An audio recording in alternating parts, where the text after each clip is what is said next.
So, wow, we're in perfect timing. Then we'll proceed to the last presentation before we head out to the breakout sessions.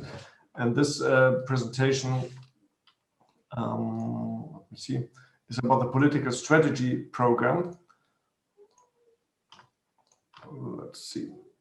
So the political strategies. We talk about the policy makers and political strategies, and Mrs. Kaminska already said in the beginning, since 1994, the European Commission started to do these policy papers and realized how important the business transfers are. And then over and over again, every few years, there was new communication.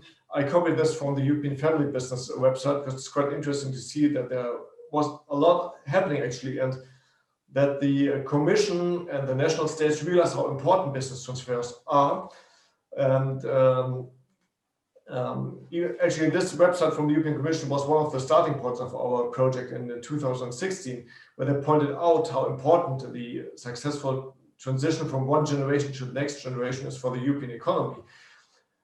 And also in 2018, the OECD Ministerial Conference concluded that the business transfer are an engine for SME growth. So there's no doubt that these business transfers are very important.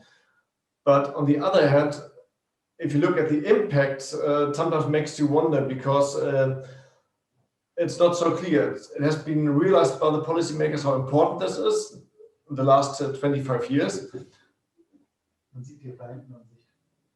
Okay. And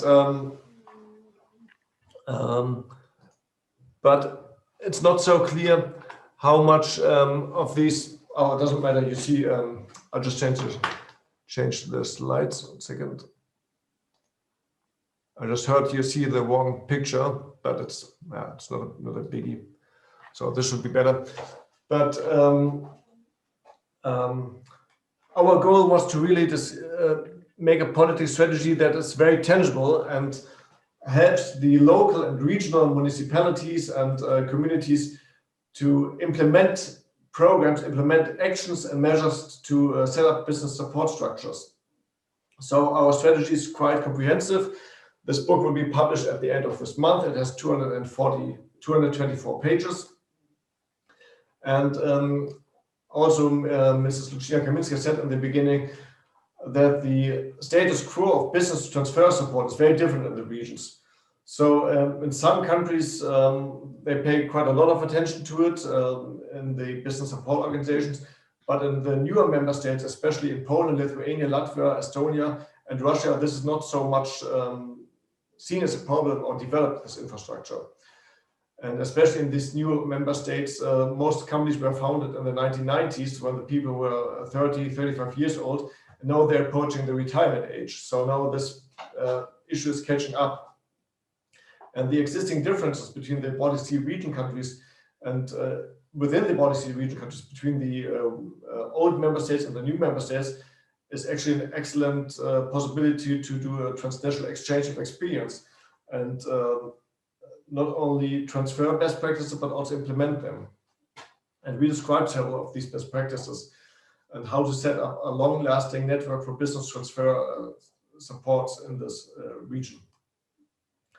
I would like to point out 4 keystones. It's ensuring the next generation of entrepreneurs, what Gitar already just said, the qualification of SMEs, financing of business transfers, and the consulting network.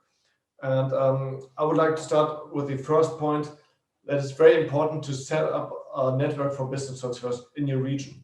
So that the SMEs have a one-stop shop where they get the consulting and the expertise they need for business transfer. And frankly, I like that business organizations are doing this, or regional development agencies, or partly public organizations, because if it's just a consulting company, it's also an interesting market for consulting companies, but often a transfer needs 2 or 3 years. And you cannot be sure if this consulting company will be still around when you start the consulting process and when you end the consulting process. And I like, whenever possible, that this is in the hand of non-profit organizations or business chambers that really can provide this service in the long run for decades and run these national networks. So promoting business startups and business transfer must be is the focal point of our strategy. And we highlighted the responsibilities of these regional networks. Of course, it would mean to develop a permanent coordination between the regional funding, the municipality alliances, the different institutions involved, the banks, guarantee associations, and companies. They would act as a one-stop central point of contact for entrepreneurs involved in business transfers, as well as interested successors.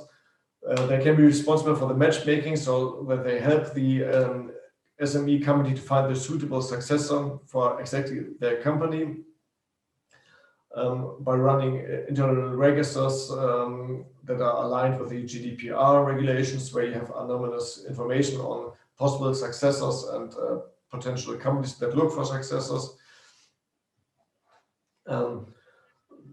These business support centers should execute all consulting tasks and advisory tasks for the new companies and the new successors, and also help with very simple things like making a first estimate what the company is worth when you look for a successor. That's why we developed the tools for company evaluation based on the discounted cash flow model, because often the estimate of a company owner does not fit the market value.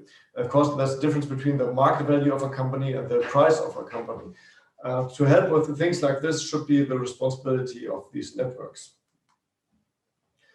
And then it is quite essential that no business, startup, or company looking for a successor that has been assessed as promising by the neutral experts from the business support organization and this infrastructure should fail due to the lack of funding.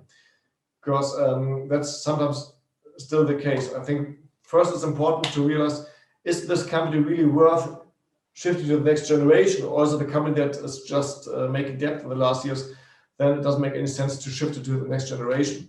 But if somebody, a neutral person, decides, yes, this is a company that we really need to support, a company that we need to shift to the next generation, then it should not be too problematic to find funding.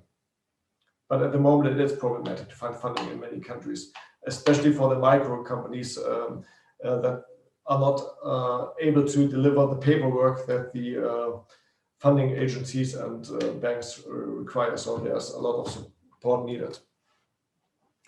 An interesting thing I just read recently about how policymakers can set the conditions to boost business transfers is that in the US in 2021, the federal gift tax exemption was raised for individuals to 11.7 million or 23.4 million to married couples. So this actually helps business transfers a lot, because in Germany, on the other hand, the federal gift tax exemption for lifetime is 400,000 euros.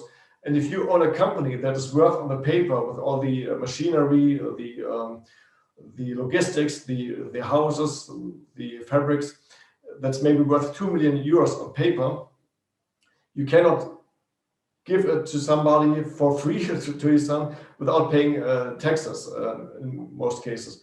So in the US, what they do is by this, they say you can gift a company that's even worth 11 million euros. And on the other hand, to get a steady income for retirement, the new owner will pay you a salary as a consultant for the next 30 years of 5,000 euros a month. This is quite interesting from a tax point of view, how to transfer a business. It gives a lot of leeway in transferring the company. We talk about how important it is to attract the new generation. First of all, due to demographic challenges, there are not enough young people at all in all our countries. I think Sweden is the only country that has a stable birth rate at the moment in Europe. Other countries are strongly on the decline, so they're not enough young people. Then the people that are there are not qualified well enough sometimes to become a new entrepreneur. So it's very important to also focus on entrepreneurial education and not only teach students of economics to start your own business, but also that they could consider taking over a company. Of course, this is a totally different thing. It seems to be much easier if you're 26 years old to start your own company from scratch in a nice garage with 0 employees and 0 responsibility, with a simple loan of 20,000 euros maybe. And it's something else to take over a company of 15 employees that rely upon your decisions and your responsibility. But so that's quite something that I think should be put more to the focus of the educational institutions as well.